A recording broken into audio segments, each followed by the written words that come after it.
Biblical marriage promotes life. 6a, homosexuality is a behavior that reduces life. Now, you have to understand something. Whenever you say, well, something's wrong or some behavior's right, and you can do this test with anything you want, even sex before marriage, for all y'all who are sleeping together and living together right now, you can apply this to your life. Same principle. The Bible says the penalty of sin is death. When you say, well, I'm living with my boyfriend and we're having sex and nothing wrong with it. Okay, is that right? Here's how you know.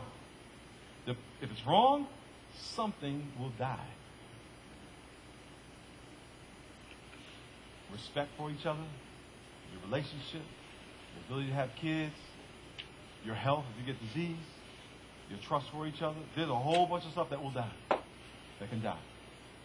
So if you say something's wrong or something's right, prove it. Well, I can tell you how you prove sin is wrong or something's a sin is just see if something dies. I'm going to read something to you. Look at your notes.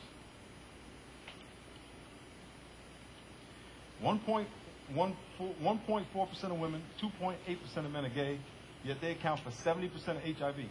Now, you've been told HIV is not it's just everybody. No. 70% of the HIV patients come from that very small population. Why?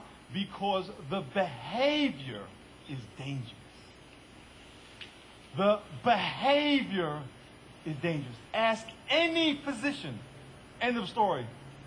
We were not designed to do that. Therefore, the consequences. Homosexual men are 1,000 times more likely to contract AIDS because the behavior is dangerous. I was in a prison visiting.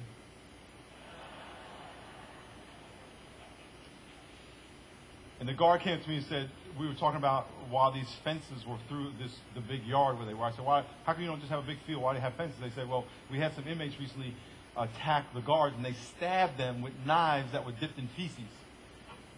And he said, here's what they said. They weren't trying to kill the guards with the knives. They were trying to poison them with the feces. The behavior is poisonous. That's all God is saying. Don't do it. Disease. Those stats, 4 times more likely to suffer depression, 3 times more likely to suffer general anxiety disorder, 4 times more likely to experience conduct disorders, 4 times more likely to commit suicide, 5 times more likely to have nicotine dependence, 6 times more likely to suffer multiple disorders, 6 times more likely to have attempted suicide. On average, and I think your notes read wrong, but this next line in your notes should say, on average, the life expectancy of a homosexual male, if he's homosexual in his 20s, on average, he will live less than 50 years old. He will lose 20, 30 years off his life. Why? Because the behavior is dangerous. So if you know someone who's a kid and he's gay, a guy, he is most likely going to lose 20 to 30 years off his lifespan because that behavior will take that life off of him. It will kill him earlier. Why? Because the behavior has consequences. Whether you agree with it or not, look it up.